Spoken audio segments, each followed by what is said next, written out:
While cycling through all the emotions associated with anticipatory grief after learning that my mom was going to pass away from her brain cancer within weeks, I found myself questioning all the major life decisions I had made in adulthood because most of them pushed me further away from my family and resulted in me deprioritizing time with them. I had a conversation with a very close friend from college in a moment I included for January 18th in my book, Losing the Neme, a Cancer Caregiving Memoir, and I bring this up to her. I ended up cutting more from this conversation because my editor advised that it was quite long, so I wanted to elaborate on what was going through my mind during this period of time. In a video I uploaded for part 3 of my book, I explained my decision to move to New York City to attend college for film and television. This choice was the root of most of my regret when I was facing the impending death of my mom because it took me halfway across the country, which meant that I would see my family way less. My parents would usually visit me twice a year in New York, once in the fall and once in the spring, and then I would go home for Christmas and then sometimes Thanksgiving. That was it. Had I stayed closer to home, I would have seen them so much more often, and I would have had so many more memories, pictures, and videos with my mom. And realistically, my pace of life would have been so much slower in the Midwest. So instead of me always trying to squeeze in a phone call with my mom when I had 10 minutes to spare, usually when I was rushing to or from somewhere,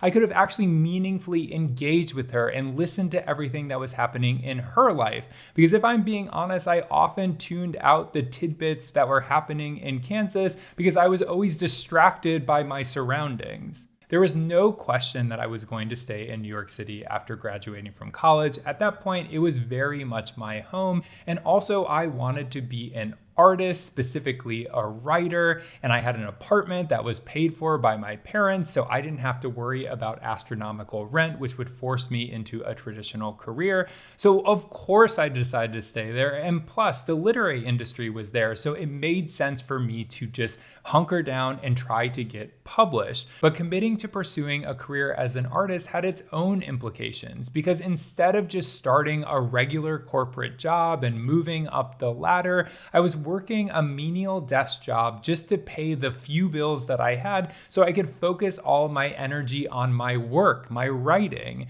If I would have just started an actual career, I would have had more money, more stability, more paid time off. I could have chosen a company strategically so that I would have business travel to the Midwest, something that maybe even took me to Wichita or even Dallas, which is where my sister lived, and my parents drove there all the time to visit them. So it would have been so easy to make myself more a part of my family during this period of time had I just gone forward with a traditional career. Speaking of travel, I went all around the world in my early 20s, but never chose to go home unless I had a specific reason. It makes sense. Going abroad is way more exciting than going back to the place that you grew up, especially if that place is in Kansas and if you are a gay man. But I could have tried to make more of an effort, like say do 3 trips abroad and then 1 trip home. Or I could have always shown up on my mom's birthday or Mother's Day, just some other time that wasn't a major holiday like Christmas or Thanksgiving.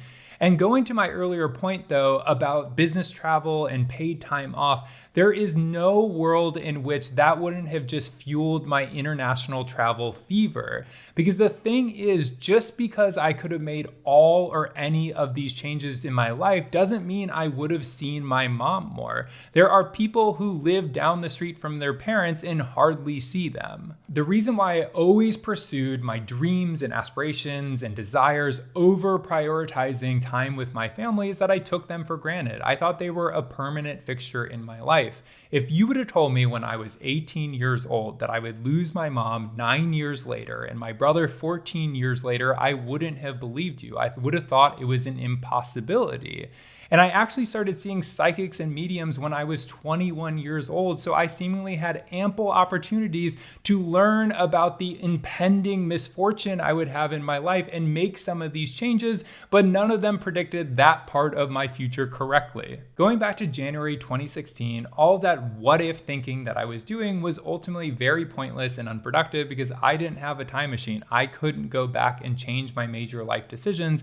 I was just wallowing in all the emotions emotions I was feeling about losing my mom soon. But eventually, when my rational side would kick back in, I would be reminded that if I had made any different decisions, I may not have been able to easily uproot my life in April 2015 to be her primary caregiver. I was able to show up for her when she needed me the most. My siblings who lived much closer to her and saw her regularly wanted to do the same, but their obligations in their life prevented them from doing so. So I ended up fulfilling a vital role in our family because of all the selfish choices I had made over the years. Some may say I had taken the path that was always intended for me.